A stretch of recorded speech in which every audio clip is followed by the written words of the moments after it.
fat is the nutrient that we have been told to obsess about most. Comforting fat. The fats, the cholesterol. I can't believe Saturated fat, found mainly in animal food. Let's look at some ways you can take the fat out of your diet. What if everything you've been told about saturated fat for the last 60 years was built on a flawed hypothesis, a marketing campaign, and 17 years of buried data?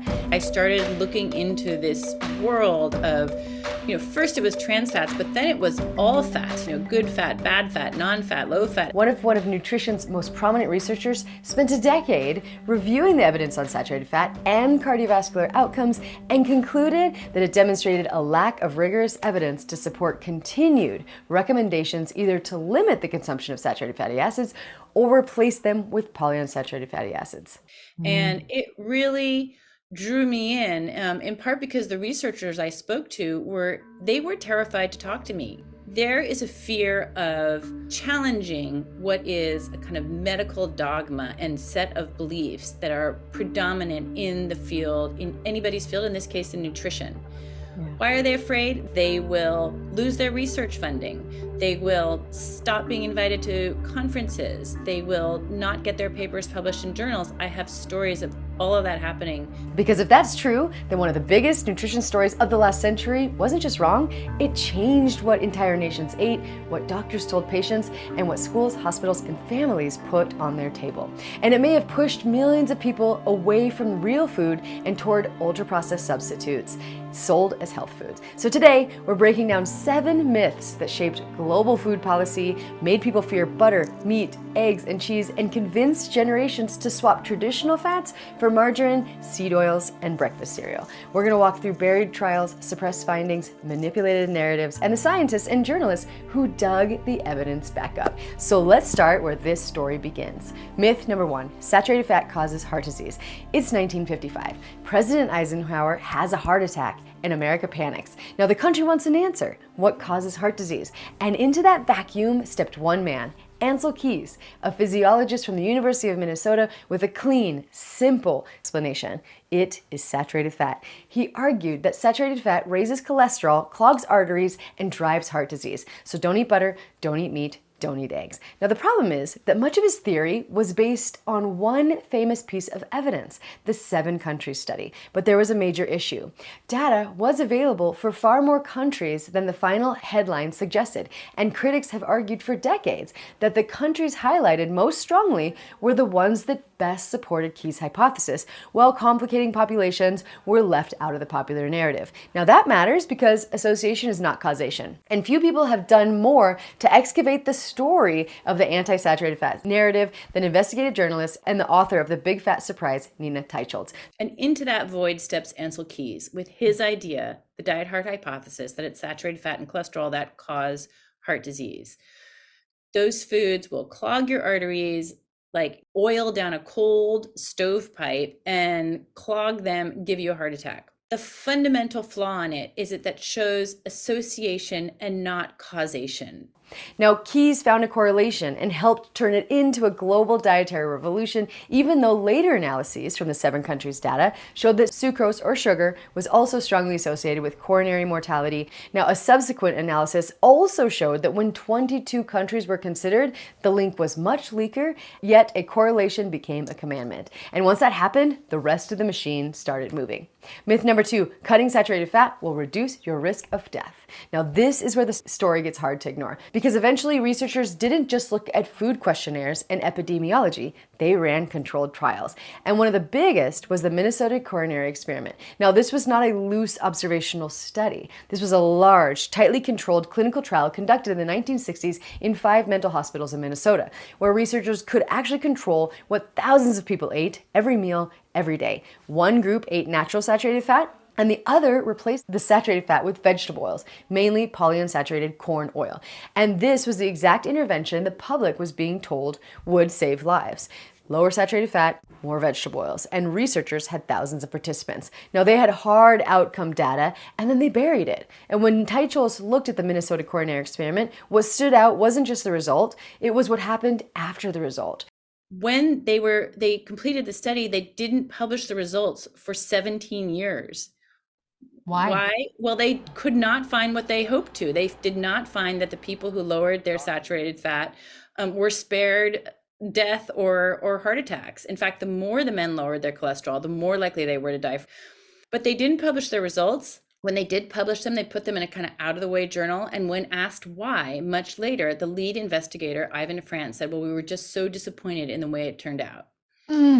Now remember that finding. The more men lowered their cholesterol, the more likely they were to die from a heart attack. And the lead researcher sat on that data for 17 years because he was disappointed. The Sydney Diet Heart Study found the same disturbing pattern and was also suppressed until researchers recovered the data decades later. And once buried trials like Minnesota and Sydney were finally brought back into view, they didn't stand alone. There have now been more than 20 review papers in the peer-reviewed literature by separate scientific teams from all over the world looking at this data they didn't even know existed from the 60s and 70s, and they have almost universally concluded that saturated fats are not associated with heart disease and that they have no effect on cardiovascular or total mortality. So eating saturated fats does not cause heart disease, according to the best available scientific literature. Now, this is not a minor disagreement. That is a collapse in the central premise. Because if cutting saturated fat lowers cholesterol, but does not reduce death, or may even worsen outcomes in some trials, then the public was sold a surrogate marker as if it were a life-saving truth. And that takes us to myth number 3. Saturated fat raises bad cholesterol. Now, this is the argument that keeps the anti-saturated fat story alive, even after the mortality data became messy.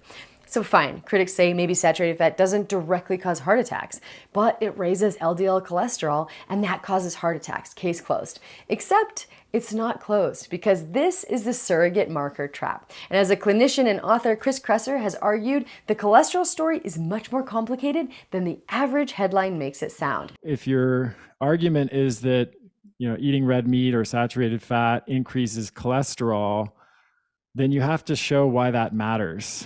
There's an underlying assumption there that's been made for decades that an increase in cholesterol is bad because it will lead to an increase in the number of heart attacks and then an increase in the number of deaths. There are plenty of studies that have removed that middle point from the equation, cholesterol, and have just looked directly at, does eating red meat increase the risk of death? Does it increase heart attacks? Does it increase strokes? Does it increase cancer? Does it increase any of the outcomes that we actually care about? And the answer is very often no. And here's why the LDL story is more complicated than your doctor's 5-minute appointment allows for. LDL is not one single thing. There are different particle types. There's kind of hard, dense LDL and kind of light, fluffy LDL.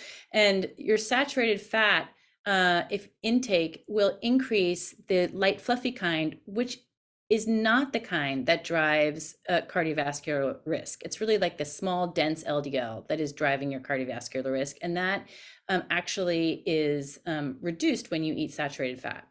It also tends to raise HDL, the so-called good cholesterol, which is one of the markers most consistently associated with cardiovascular protection. Once you look beyond the single LDL number, the metabolic picture becomes much more nuanced. Don't fear those foods that contain saturated fat because those will raise your HDL cholesterol. So remember, the numbers on your cholesterol panel tell a far more interesting story than high LDL is bad. Myth number 4, replacing saturated fat with vegetable oils is healthy. Now, if saturated fat was the villain, then vegetable oils were sold as the hero. And that was the trade. Natural animal fats out, industrial seed oils in. Butter out, margarine in, beef tallow out, corn oil, safflower, and soybean oil in. Now, this was one of the largest dietary swaps in modern history. And when researchers actually tested that swap, the results did not look like the marketing. And in about 7 or 8 of those trials, the people on the high vegetable oil diet, they died at significantly higher rates from cancer. And that was an unexpected and unexplained outcome. The replacement fats were supposed to save lives, but in some trials, the outcome data raised new red flags instead. They could not really explain it. They didn't have a satisfactory explanation. And basically their conclusion was it's so important to reduce saturated fats to fight heart disease that we're going to ignore these findings on cancer. And while that was happening, vegetable oil consumption in America exploded. Soybean oil consumption increased dramatically across the 20th century. And many critics argue that the rise of industrial seed oils tracked with the rise of chronic disease far more closely than the old saturated fat story ever admitted.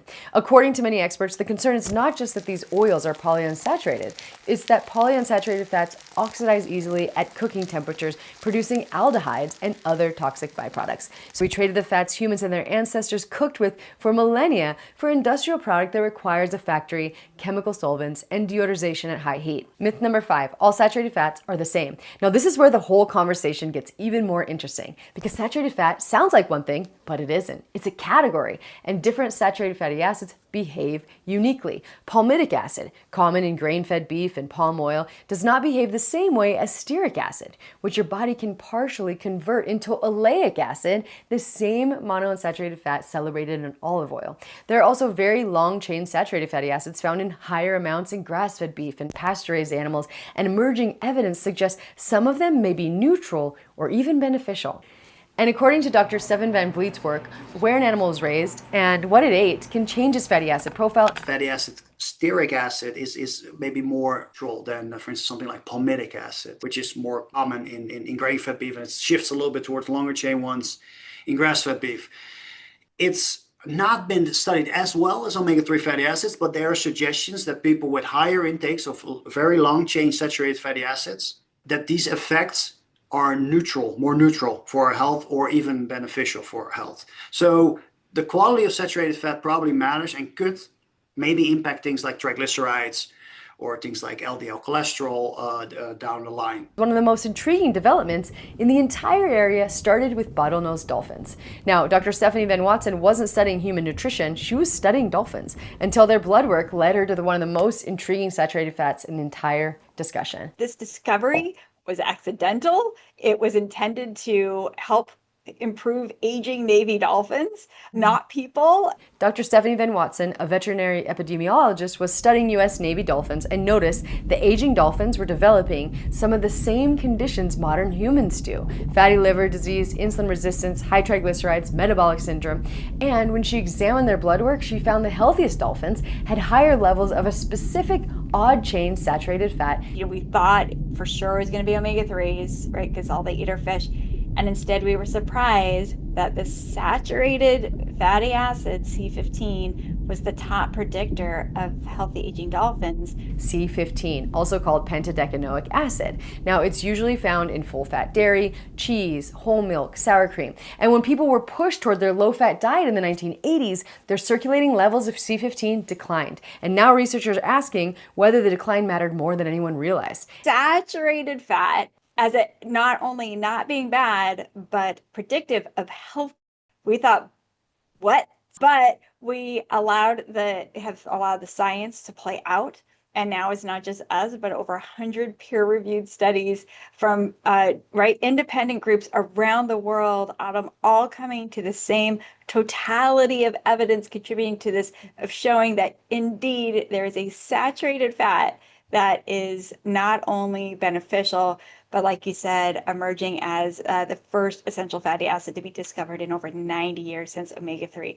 In a prospective cohort, higher odd-chain saturated fatty acid intake was associated with lower diabetes risk and heart disease risk, and supplementation may even lower LDL and improve microbiome health. The totality of data supporting that C15 is an essential foundational nutrient that we all need to maintain our health it's overwhelming, right? To where Nick Shork, the head of NIH's Longevity Consortium, come out and said, I've seen no molecule that has more supportive data for its role in maintaining our long-term health, our longevity, than C15, period. Wow. In other words, all saturated fat is not the same. Some may be neutral, some may be beneficial, and some may even turn out to be essential. Myth number 6, full fat dairy, especially cheese, raises your heart disease risk. Now, if you want one myth that completely breaks the old logic, it's cheese. Because by the standard story, cheese should be a problem. It's high in saturated fatty acids raise cholesterol, LDL cholesterol causes heart disease. So cheese should increase heart disease risk. But when researchers looked at actual outcomes in real people eating actual dairy foods, the numbers did not cooperate. Professor Arnie Astrup, one of the most cited nutrition scientists in the world, calls this the dairy paradox. So a dose-response meta-analysis of prospective cohort studies on milk and dairy consumption found associations with reduced risk of cardiovascular disease and all-cause mortality. Another comprehensive meta-analysis of 31 studies showed that high dairy intake was associated with a 9% reduction in stroke risk, and high intake of cheese specifically was associated with an 8% lower risk of coronary heart disease and a 13% lower risk of stroke. Astrup didn't soft pedal that conclusion. He presented the data and said, from all I've seen, I think it's quite safe to recommend that our diabetics and heart patients eat some cheese without being afraid of it. I don't think there's any harmful effect, and it could actually be beneficial. So why would cheese behave so differently from what its saturated fatty acid content predicts? Because cheese is not just a saturated fat, it's a food matrix. It contains calcium, casein, whey proteins, phospholipids, short-chain fatty acids, and bioactive peptides that change how the fat is absorbed and metabolized. Now, controlled feeding trials found that when people consume the same amount of saturated fat from butter or cheese, LDL rose after butter, but not after cheese. And that helps explain why the American College of Cardiology in 2020 concluded that whole fat dairy, unprocessed meat, and dark chocolate are saturated fat-rich foods with a complex matrix that are not associated with an increased risk of cardiovascular disease. So the totality of available evidence does not support further limiting the intake of such foods. The point is, saturated fat is not saturated fat. The important questions are, which saturated fat is it, and which food matrix is it embedded in? And that brings us to the myth that ties the whole thing together. Myth number 7, cutting saturated fat and replacing it with anything is beneficial. For decades, the public heard one command: reduce saturated fat. But the guidelines often failed to answer the more important question: replace it with what? That gap mattered. Because once policymakers said eat less fat, the food industry rushed in with its own answer: low-fat cookies, low-fat yogurt, low-fat sugar products packed with refined starch. And the 1980s low-fat revolution did not create a healthier food system. It created a processed food gold rush. And by the 1999, Americans were consuming extraordinary amounts of added sugar per person per year. Now, a 2020 paper made the biochemical problem clear. When you replace saturated fat with refined carbohydrates, triglycerides go up, HDL goes down, and the pattern of small, dense, the dangerous type of LDL, gets worse. In other words, you remove the allegedly dangerous nutrient and replace it with something that can create a more dangerous metabolic profile. So that is not progress, and the conclusion that Astrup came to was blunt. There is no robust evidence that current population-wide arbitrary upper limits on saturated fat consumption in the United States will prevent cardiovascular disease or reduce mortality. And then there's the part of the story that gets a little darker, because the war on fat wasn't just about inadequate science, it was also about money. Now, in 1965, the Sugar Research Foundation commissioned a literature review from Harvard researchers that was later published in the New England Journal of Medicine. Now, that review singled out fat and cholesterol as a dietary cause of coronary heart disease and downplayed the evidence that sucrose or sugar was also a risk factor. So the sugar industry helped shape the review's objective, contributed articles for inclusion, and received drafts, and none of that involvement was disclosed at the time. Later, internal documents revealed that the sugar industry recognized as early as 1954 that if Americans adopted low-fat diets, sucrose consumption could rise dramatically. And Harvard researchers were paid the equivalent of about $48,000 in today's dollars. And one sugar industry executive, Hickston, wrote to the authors, "Let me assure you this is quite what we had in mind, and we look forward to its appearance in print." Now, this isn't just a tale of scientific overconfidence. It may also be a tale about incentives. So let's bring this home. The war on saturated fat was launched on a fragile foundation, a theory built on correlation, a public desperate for answers, a simple villain everyone could understand. And then the clinical trials arrived, and they did not clearly validate the story. Some of the most important data was buried. One major trial sat hidden for 17 years because the results were disappointing. Vegetable oils replaced traditional fats, but the long-term outcome data never clearly justified the confidence with which the swap was sold. So the cholesterol story turned out to be far more nuanced than LDL is bad. And the type of saturated fat matters. The food matrix matters. Dietary context matters. And when saturated fat was cut without clear guidance on what should replace it, the food industry filled that gap with sugar, starch, and ultra-processed products. And the population metabolic health got worse, not better. So it's important to remember, the fat your great-grandparents cooked with was not necessarily the enemy. But the simplistic guideline that told people to cut it while industry flooded the shelves with sweetened and highly processed substitutes may have been. So here's the question. Which of these 7 myths did you believe before today? Drop it in the comments, and if this changed the way you think about nutrition, share it with someone who still believes that saturated fatty acid rich foods are the villain.